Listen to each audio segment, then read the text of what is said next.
মা কটা সবেদা হয়েছে? 15খানা হবে? 15টার বেশি হবে, 20টা মতো তো হবে। এইটুকু গাছে 20টা সবেদা? বাহ, এদিকেও তো প্রচুর রয়েছে, এদিকেও রয়েছে, এখানেও ঝুলছে, সব ডালেই ঝুলছে। সব ঢেলে মোটামুটি। আর এক একটা ডাল থেকে 2-3টে করেও ঝুলছে অনেক সময়। তাও তো 2-3টে হচ্ছে কি পড়ে গিয়েছে। আবার কালকে একটা পাকা পেলাম, পাকা খেলাম। হ্যাঁ, এগুলো পড়ে গিয়েছে।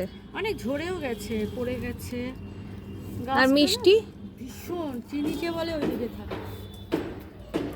কি বলতো, গাছটা যদি একটু ছেটে দিতে পারতাম না, মানে তোর এই যে এই যে হতে হতেই এই দিকটা হতে হতে এইদিকে ফুল চলে আসে। এবার ছাটবোটা কি করে গাছটাকে আমি, তো গাছটা ছেটে দিলে ঝাঁকড়া হতো। কবে তার গাছ বনসাই হয়ে আছে, মানে সবে তার বনসাই। টবটা এবার চেঞ্জ করবো, বড় টবে দেবো এবার। এই ফলগুলো সব পেকে গেলে হ্যাঁ, বড় টবটাতে দেবো। এটা কি সবেদা হওয়ার সিজন? সারা বছরই সবেদা হয়। মানে এটা তোমার সারা বছরের ফলন দেয়? সারা বছরই, মানে এই যে এই হচ্ছে, এই ধর এগুলো কি পেকেছে? একটু একটু টিপে টিপে দেখি। একটা টিপে একটু খুলে দেখাও। এটা হয়েছে মনে হয় একটু, না কাঁচা আছে? হ্যাঁ, পড়ে গেল। পড়েছে? না, হয়ে গেছে, হয়ে গেছে। দেখি দেখি, ফাটাও। একদম রসালো দেখ।